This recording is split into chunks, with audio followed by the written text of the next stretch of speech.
ओम ध्याये सदा सवितृमंडल मध्यवर्ती नारायण सरसिजा सन सन्नभिष्टि केयूरवांगनकर कुंडल किरीटी हारय हिरण्यमय वपुर गत शंख चक्र। नमस्कार, स्वागत है आपका आचार्य वाणी में। मैं आचार्य डॉक्टर विक्रमादित्य आपके साथ हूं और आज का विषय हमारा है धनु राशि वालों के लिए अप्रैल का मध्यकाल ग्रहों का किस प्रकार का योग बना रहा है।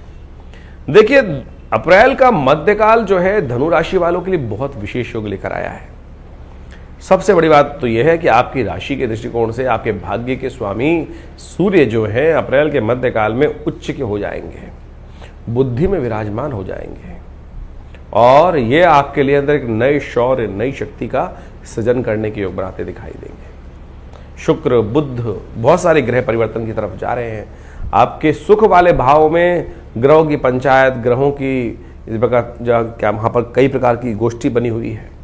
चतुर्ग्रही योग, पंचग्रही योग बनकर आपके सुख वाले भाव में विद्यमान है। सुख वाले भाव में, माता वाले भाव में, जमीन जायदाद वाले भाव में यदि शनि महाराज, राहु महाराज, शुक्र, बुध ये सब ग्रह एक साथ जब पूरी चौकड़ी लाकर बैठे हों तो किस प्रकार के योग बना सकते हैं। इसके अलावा साथ साथ यदि हम बात करें तो मंगल भी बड़ी विचित्र स्थिति में आपकी राशि में इस वक्त बैठे हुए हैं। लेकिन सूर्य, सबसे अच्छी बात यह है कि सूर्य महाराज जो आपकी राशि के दृष्टिकोण से इस वक्त जो राहु के ग्रास में चल रहे थे, ग्रहण योग बना हुआ था।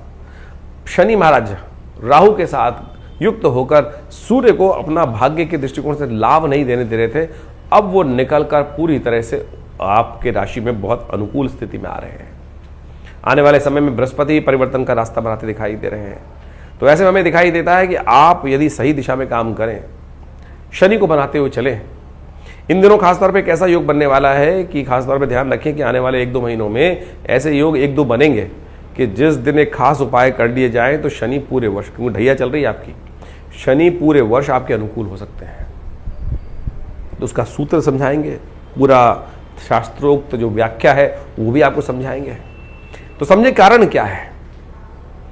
हनुमान जी की एक सूत्र लिखा है, तुलसी बाबा ने लिखा है कि और देवता चित्तन अधरहि हनुमत से ही सर्व सुख करे। हनुमान जयंती आने वाली है और ऐसे में हनुमान जी की कृपा से आप यदि उनका सानिध्य ले लें तो ये शनि के ढैया का भी उपचार हो जाएगा, क्योंकि हनुमान जी को आशीर्वाद है, शनि का ही आशीर्वाद है कि जो आपका भक्त होगा उसमें कभी कष्ट नहीं होगा। तो ध्यान रखिएगा, ये सब सूत्र पूरी तौर समझाएंगे आपको। इस प्रकार से छोटे छोटे उपाय, जहाँ हिंग लगे ना फिट करे रंग चोखा होगा, ग्रहों का खेल आपकी राशि के दृष्टिकोण से किस प्रकार का रहेगा आप समझ लें। छोटे से लेकर बड़े तक, व्यवसायी से लेकर नौकरी पेशा लोग क्या कुछ करें, किस प्रकार से योग बनाएं। तो ऐसे में ध्यान रखें, ये जुलाई जो अप्रैल का मध्यकाल है, खासतौर पर नौकरी वालों के लिए खासतौर पर सावधानी भरा समय होना चाहिए। अननेसेसरी के झगड़े मत पड़िएगा, कहीं ना कहीं कष्ट में हो सकते हैं। वहीं व्यवसायिक जो लोग हैं उनको ध्यान रखना पड़ेगा अपने शत्रु पक्ष पर। इस समय आपके शत्रु जो है, आपकी बुद्धि जो है कई बार आपके शत्रुओं को बढ़ाने का काम कर रही है, लेकिन शनि महाराज वहाँ तलवार लेकर आपके शत्रुओं को क्षय करने के भी तैयार हैं। तो इसलिए व्यवसाय के दृष्टिकोण से 50-60% ग्रह उचित योग बनाते दिखाई दे रहे हैं। यदि हम बात करें पुरुषों के दृष्टिकोण से, स्त्रियों के दृष्टिकोण से, पारिवारिक दृष्टिकोण से, तो अभी कहीं ना कहीं कुछ ना कुछ सुख में ग्रहण लगने के योग दिखाई देते हैं। उसके लिए आपको खास तौर पर ध्यान रखने की ज़रूरत है। उनके कुछ खास उपाय रहेंगे, वो आपको करने की ज़रूरत है। यदि बच्चों के दृष्टिकोण से देखा जाए तो आपको शौर्य बल प्राप्त करने के लिए सूर्य आपके लिए बहुत सुंदर योग बनाते दिखाई दे रहे हैं। जो बच्चे एक विशेष तौर पर इस राशि से संबंध रखते हैं उनके लिए ग्रह नक्षत्र दृष्टिकोण से संतान के संबंध में भी कुछ न कुछ परिवर्तन का योग आपके ग्रह योग बनाते दिखाई दे रहे हैं। गाड़ी घोड़ा थोड़ा सावधानी चलाइएगा, क्योंकि शनि महाराज आपकी राशि में जिस वक्त योग बना रहे हैं वो कहीं ना कहीं थोड़ा सा कष्टकारी है। आप थोड़े से इस वक्त ग्रह योग ऐसे बना रहे हैं, योग बन रहे हैं कि आप थोड़ा सा, आपको बड़ों का सम्मान प्रॉपर्ली करना पड़ेगा। यदि आपके बड़े बुजुर्ग आपसे रुष्ट हुए तो आपका भाग्य सो सकता है। ऐसे योग बन रहे हैं इस वक्त आपके लिए। सिलसिलेवार तरीके से बात करते हैं, वैशाख का महीना शुरू होने वाला है, उससे पहले ग्रह नक्षत्र क्या खेल खेल रहे हैं। 11 अप्रैल शुक्रवार का दिन, चतुर्दशी तिथि है और आपकी राशि के दृष्टिकोण से इस दिन 2-3 ग्रहों का परिवर्तन का योग है। चंद्रमा, बृहस्पति दोनों बुध इत्यादि परिवर्तन की तरफ जा रहे हैं।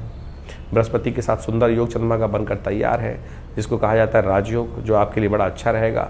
और ऐसे में ये योग आपके लिए मेहनत से लाभ देने की योग बना रहा है। बस मेहनत से मत भागिएगा। शनि चंद्रमा के सम्मुख होकर बैठ गए, बस ये थोड़ा सा कष्ट वाली है।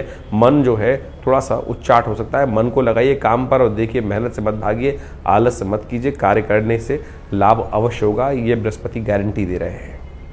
बुध भी परिवर्तन की तरफ जा रहे हैं, जो चीज़ों को मैनेज करने में रास्ता बना सकते हैं। शनि के नक्षत्र में बुध का प्रवेश करना, ये ऐसे में थोड़ा सा मार्गी होकर यह नेगेटिव नहीं पॉजिटिव ही दिखाई देता है। इस वक्त सूर्य आपकी राशि के दृष्टिकोण से फंसे हुए हैं राहु और शनि के ग्रास में।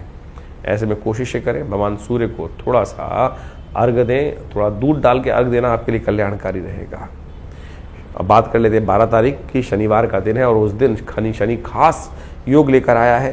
पूर्णिमा तिथि है और साथ साथ उस दिन सत्यव्रत भी है और हनुमान जयंती है। जो हमने कार्यक्रम के आरंभ में कहा था कि शनि का अनुकूल करना है, ढैया अनुकूल करनी है आपको, तो शनि को बना लीजिए, हनुमान जी का पाठ कर लीजिए। ग्रह नक्षत्रों के दृष्टिकोण से आपके लिए राजयोग का निर्माण है। बृहस्पति से दृष्ट चंद्रमा आपके लिए दशम भाव में बैठा है, जो कार्य में सफलता देने की गारंटी ले रहा है। इसलिए कोशिश ये करें, आप आलस्य को त्याग कर मन को विषय जो नेगेटिव हो रहा है उसको हटाकर काम पे लगाइए। कन्या राशि में गया हुआ चंद्रमा दुस्वाभाविक हो जाता है, कई बार मन हाँ ना में फंसा रहता है, तो हाँ ना हटाइए, हाँ हाँ करिए, बिल्कुल रास्ता बनने के योग बन सकते हैं। हनुमान जी का ध्यान करें, हनुमान जी की कृपा से शनि भी अनुकूल हो जाएंगे। शनिवार का दिन है और साथ हनुमान जयंती है। हनुमान जयंती बड़ा सुंदर योग लोग शनिवार को लेकर आई है, और जैसा हमने आपको कहा कि और देवता चित्त न धरहि, हनुमत से ही सर्व सुख करें। इस कलिकाल में हनुमान जी प्रत्यक्ष देवता हैं और खासतौर पे अवजर अमर हैं और इस धरा पर विद्यमान हैं। हमारे अष्ट चिरंजीवी कहे गए हैं, अश्वत्थामा बलिर्व्यासु हनुमानश्च विभीषणा। तो हनुमान जी भी उस अष्ट चिरंजीवी के अंदर आते हैं, तो अवश्य उनका स्तवन करें। हमने विवेकानंद योगाश्रम दिल्ली में अपने पीताम्बरा धाम पर विशेष तौर पर भगवती का जहाँ सानिध्य है, माँ पीताम्बरा का सानिध्य जो है, वहाँ पर एक बहुत बड़ा कार्यक्रम रखा है। हनुमत यज्ञ, सुंदरकांड का पाठ, सवा मणि का भोग, हनुमान जी को स्वर्ण का चोला चढ़ेगा। आप दर्शन करें हनुमान जी को, सुंदर रूप से सुंदरकांड में भाग लें, सवा मणि का भोग में करें। 5 बजे से लेकर रात्रि में 11 बजे तक कार्यक्रम है। आप भी सम्मिलित हो सकते हैं, कोई फीस कुछ नहीं होती आश्रम पे कार्यक्रमों की। आप आइए, लाभ होगा, मनोकामना सिद्धि के योग बनेंगे। हनुमान जी की कृपा से कष्ट हरेंगे, शनि की ढैया भी आपकी राशि में शांत होगी। हाँ, आप दूर बैठे हैं कहीं, तो अपनी पूजा रजिस्ट्रेशन करा सकते हैं, उसके लिए शुल्क रखा गया है, उसके लिए जुड़ सकते हैं आश्रम से, फोनकारी से जानकारी ले सकते हैं। शाम को 5 बजे से ये कार्यक्रम रहेगा और हमारे फेसबुक लाइव कार्यक्रम पेज में जाकर आप इसको देख भी सकते हैं।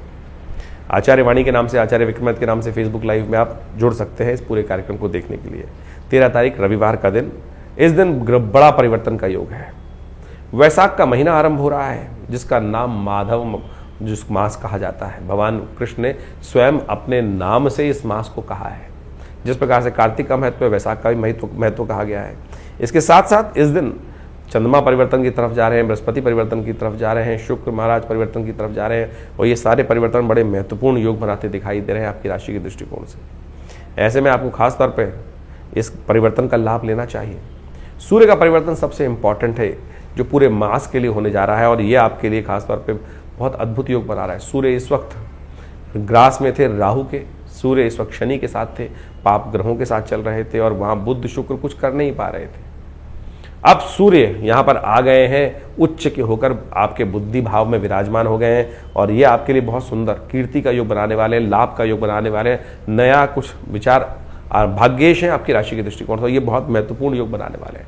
नए संपर्क स्थापित करने के योग बनाएंगे, बुद्धि से नए रास्ते आपके लिए खुलते दिखाई देंगे। तो धनु राशि वालों खास तौर पर आपके लिए योग बड़ा अच्छा बनता दिखाई दे रहा है।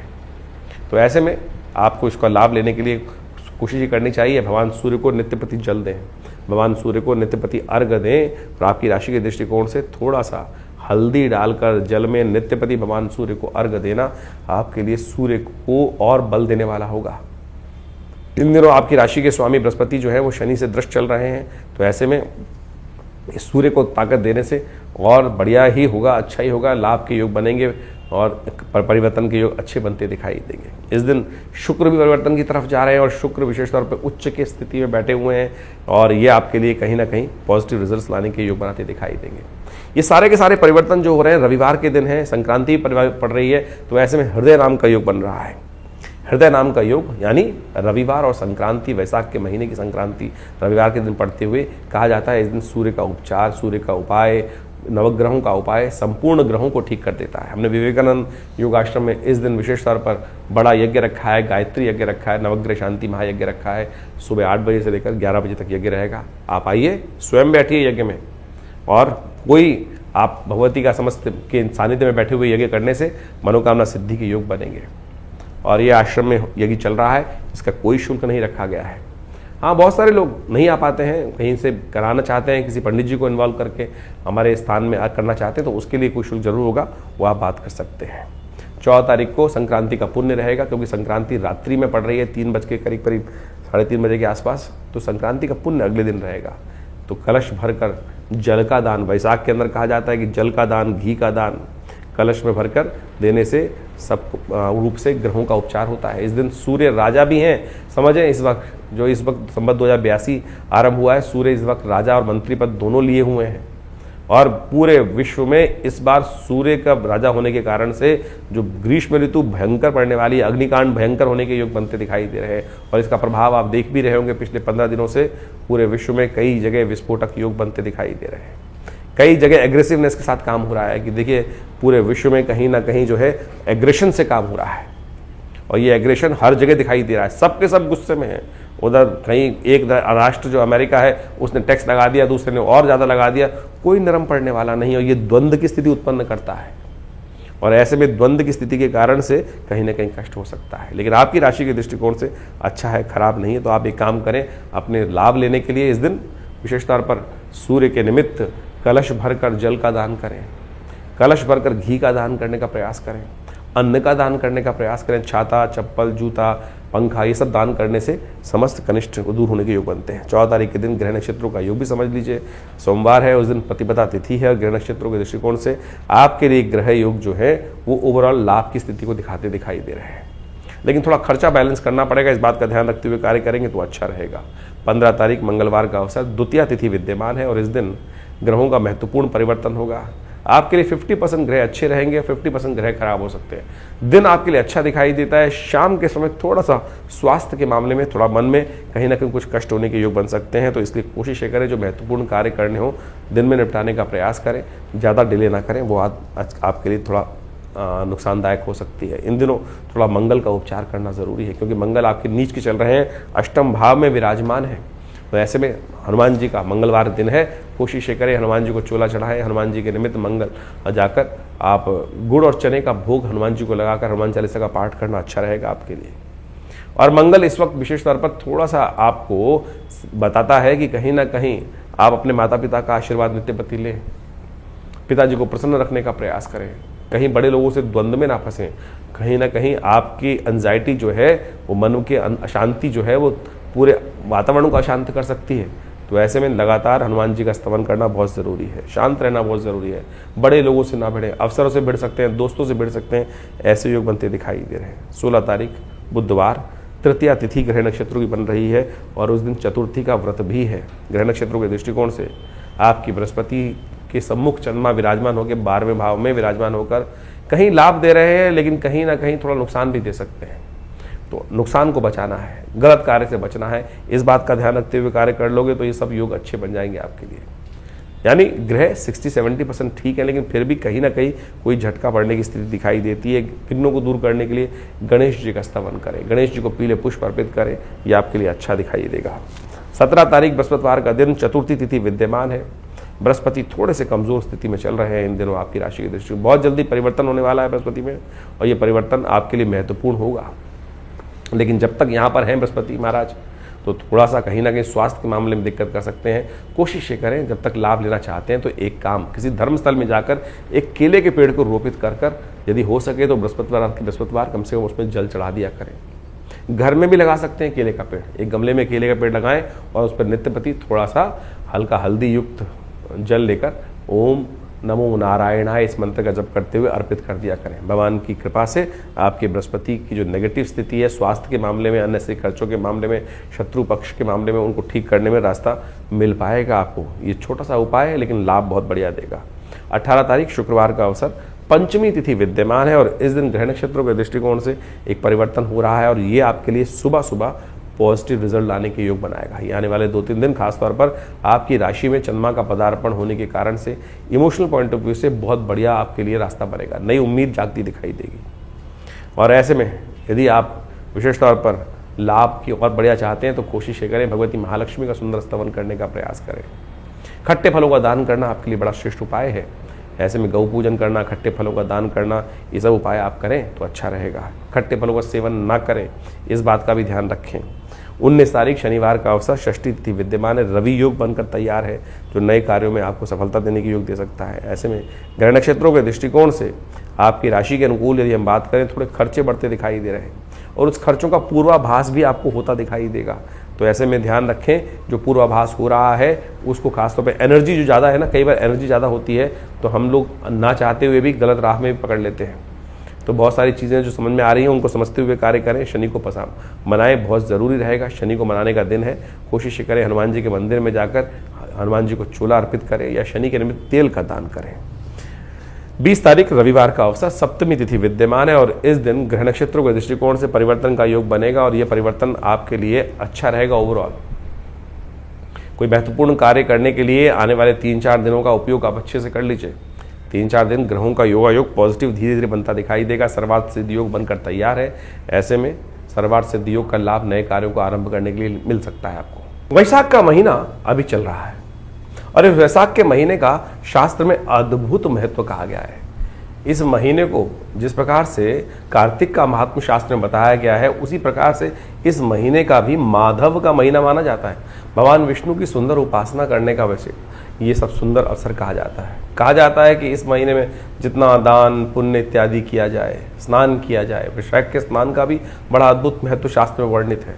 तो इसके अनुसार से शास्त्र में कहा जाता है कि समस्त तीर्थों का जल गंगा के समान हो जाता है और ऐसे में तीर्थ जलों में स्नान कर कर, तीर्थों में स्नान इत्यादि कर कर पुण्य कर्म करना, पितरों के निमित्त तर्पण इत्यादि करने से समस्त प्रकार के अनिष्ट दूर हो जाते हैं। शास्त्रों में इसी प्रकार की कथा भी वर्णित आती है कि जिसके अंदर अनेक लोगों ने अपने जीवन के कष्टों को दूर करने के लिए, कहा जाता है कि एक समय में एक व्यक्ति रहता था, जीवन में कई प्रकार के कष्ट थे उसके जीवन में, और उसने जब जानना चाहा कि कारण क्या है तो मालूम चला कि पितृ प्रसन्न नहीं है, कहीं ना कहीं पितरों का प्रति जो दायित्व है वो निर्वाह नहीं कर रहा है। तो इस महीने में उसने पूरा जो शास्त्र विधि के अनुसार से भगवान की उपासना कर कर और तर्पण इत्यादि, यज्ञ इत्यादि, गायत्री गाय करके सुंदर कार्य किया, उससे पितृ भी निवृत्त हुए, जीवन के कष्ट भी दूर होने के योग बनते हैं। हमारे भी जीवन में कई बार इसी प्रकार के कष्ट चलते रहते हैं, तो हमें इन समस्त योगायोग को लाभ लेते हुए कार्य करने का प्रयास करना चाहिए।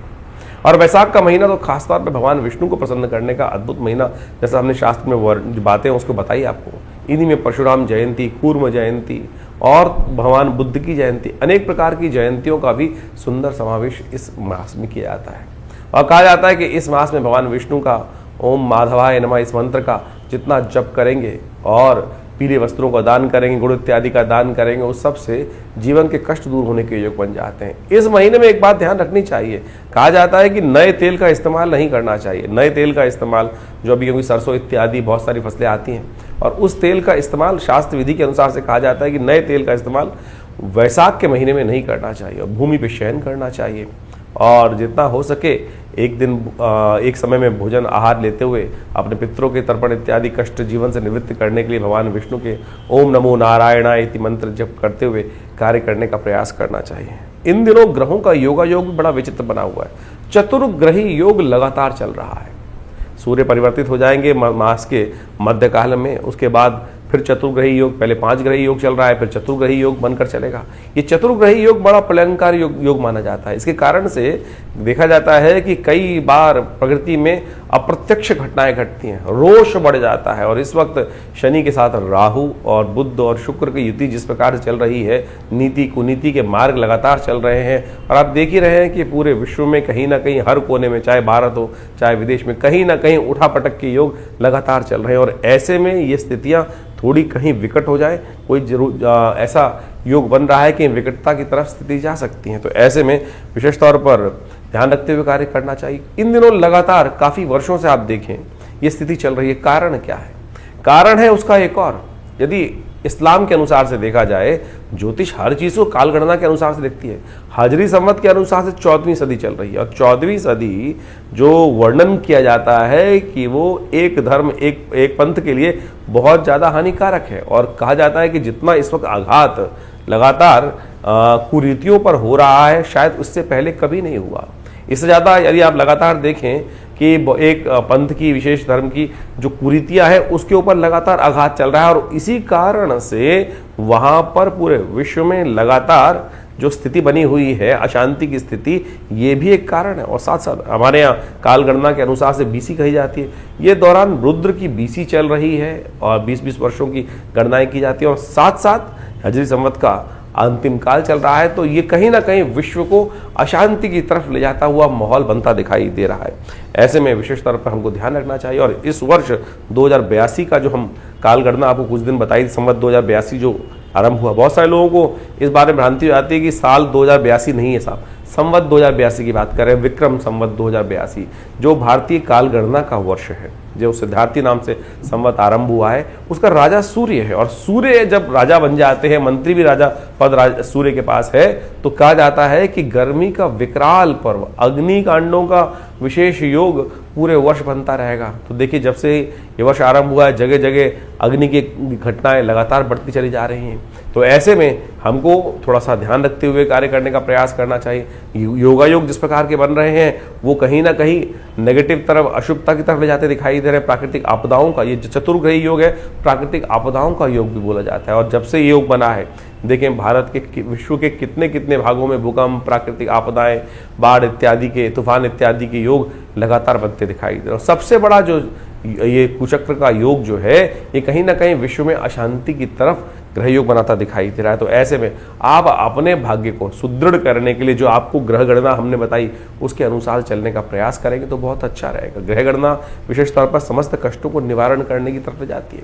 देखिए, काल, समय, जीवन जो है वो हमेशा परिवर्तन की तरफ जाता है। ऐसा कोई समय हो ही नहीं सकता कि जिसमें चीजें परिवर्तित ना हो, लेकिन परिवर्तन हमारे लिए शुभ हो जाए, उसके लिए हमको कर्म करने की आवश्यकता है। जो हम कर्म करते हैं उससे हमारा भाग्य बनता है, और जो भाग्य हमें बनाने के लिए यदि कर्म अच्छा हो सकता है, समय खराब हो सकता है। ऐसे में जो अच्छे समय है उनको हमें ठीक करने के लिए विशेष तौर पर कई कार्यों को शुभ करने का प्रयास करना चाहिए। जो हमारे जीवन में भाग्य बनकर आया है, दुर्भाग्य बनकर आया है, वो हमारे कर्म से ही बना है। दुष्कर्म यदि अभी भी होंगे तो वो दुर्भाग्य को और बढ़ाने का प्रयास करेगा, और यदि शुभ कर्म होंगे तो आप मान के चले वो दुष्कर्मों को काटकर सौभाग्य का कहीं ना कहीं उदय करने के योग बना सकता है। तो इसलिए शास्त्र में जो कथाएं हैं वो हमको इस बात से अवगत कराती है कि हमको अपने जीवन में शुभ लगातार करने का प्रयास करना चाहिए, और लोगों को शुभ करने की तरफ प्रेरित भी करना चाहिए, यज्ञ इत्यादि, धर्म इत्यादि कार्य की तरफ। कई बार क्या होता है, एक बात समझे कि अगर हमने किसी व्यक्ति को गलत कार्य की तरफ प्रेरित कर दिया, तो ये समझे उसके द्वारा कोई गलत कार्य किया गया, उसका कहीं ना कहीं उसका प्रभाव हम पर भी होगा। इसको प्रैक्टिकल समझ सकते हैं। अगर आपने कोई षड्यंत्र रचा है और वो षड्यंत्र जब पकड़ा गया, वो व्यक्ति उस षड्यंत्र में आप भी इन्वॉल्व थे, तो सरकार आपको भी पकड़ेगी। तो ऐसे ही समझे, कर्म का, भाग्य का लेखा जोखा जो है उस परमात्मा तत्व से तो कभी छूट नहीं सकता। संसार में तो बहुत सारी चीजें छुप जाती हैं, लेकिन उस परमात्मा के प्रति, प्रकृति के प्रति तो किया गया कर्म कभी छुपता नहीं है। उसका तो लेखा जोखा उस धर्मराज के पास जाकर जुड़ ही जाता है। तो इस बात को समझें, लाख छुपाए संसार से हम बातें, लेकिन उस परमात्मा तत्व से नहीं छुपा सकते, अंतःकरण से नहीं छुपा सकते हम। तो इस बात को हमको ध्यान रखना चाहिए कि मनसा वाचा कर्मणा, किसी ना किसी प्रकार से कर्मों को शुभ करने का हमको यथाउचित भाव से प्रयास करना चाहिए। ये सबसे जरूरी बात है। और हम लगातार अपने कर्मों को शुभ करने के लिए बहुत सारे, जो हमारी भारतीय संस्कृति में देखिए क्या क्या बताया गया है, हर रोज कोई ना कोई उत्सव। हमारे ऋषि मुनि मूर्ख नहीं थे, बहुत चतुर थे, बहुत चतुर थे। उन्होंने संसारिक समस्याओं को जोड़कर इन शुभ कर्मों के लिए शुभ योगों का निर्माण किया, शुभ उत्सवों का निर्माण किया। कि व्यक्ति पांचों उंगलियां बराबर नहीं है, किसी की श्रद्धा किसी में है, किसी की श्रद्धा कहीं है, किसी की श्रद्धा कहीं है, तो किसी ना किसी प्रकार से वो शुभ कर्म की तरफ प्रेरित होता रहेगा, शुभ कर्म की तरफ लगा रहेगा। देखिए, पुरानी कहावत है, खाली दिमाग शैतान का। जो खाली समय होगा, कुछ नहीं होगा, तो क्या करेगा व्यक्ति? गलत कार्य की तरफ प्रेरित होगा। और आज ये उत्सव है, आज दिवाली है, आज होली है, आज सावन है, आज पूर्णिमा है, कल अमावस्या है। तो ये जब उत्सव आते रहते हैं तो कहीं ना कहीं व्यक्ति सद्मार्ग की तरफ देखिए, अपनी श्रुति को ऊर्ध्वगामी बनाने के लिए लाख प्रयास करने पड़ते हैं, लेकिन यदि छोड़ दोगे तो वो नीचे की तरफ ही जाएगी, अधोगामी ही बनेगी। तो इसलिए हमारे संत महात्माओं ने इतने सुंदर उत्सवों का निर्माण किया। और जब हम बात कर रहे थे वैशाख के महीने में, तो एक से एक बढ़िया सुंदर उत्सवों का योगायोग बनकर चल रहा है। संक्रांति तो हर महीने आती ही आती है, तो इसमें वैशाख के महीने में भगवान परशुराम जी की जयंती, अक्षय तृतीया, जिस दिन कर्म करेंगे तो शुभ ही होगा, तो अक्षय फल प्राप्ति के योग बनेंगे। अशुभ करोगे तो अशुभ का अक्षय फल प्राप्त होगा, और शुभ करोगे तो शुभ का अक्षय फल प्राप्त होने के योग बन सकते हैं।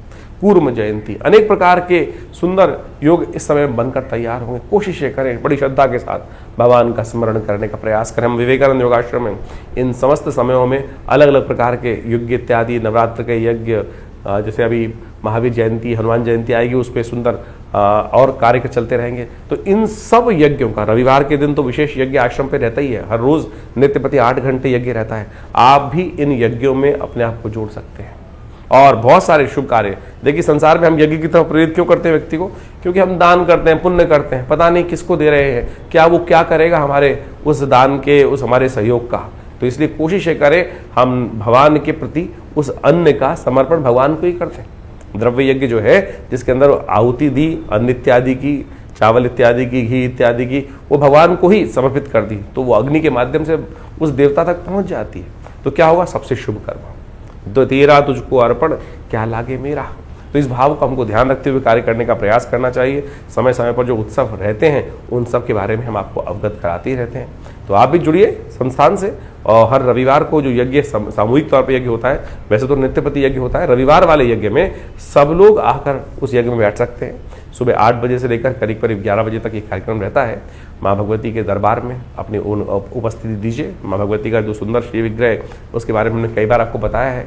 ये 400-500 साल पुराना भगवती का दिव्य श्री विग्रह है जो हमारे आश्रम में विराजित है।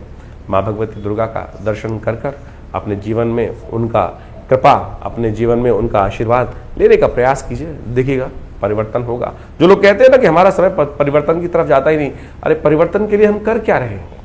हम सपनों में संसार बुनने का प्रयास कर रहे हैं, विचारों में सपनों को बुनने का प्रयास कर रहे हैं। प्रत्यक्ष कर्म क्या कर रहे हैं? यदि प्रत्यक्ष कर्म सही रूप से करें, चाहे वो साधना हो, चाहे वो मंत्र जप हो, तो देखिएगा ऐसा हो नहीं सकता कि समय परिवर्तन की तरफ ना जाए। विचार शुभ रखते हुए हमको अपने आप को शुभ कर्म की तरफ प्रेरित करना चाहिए। यही कल्याण का मार्ग।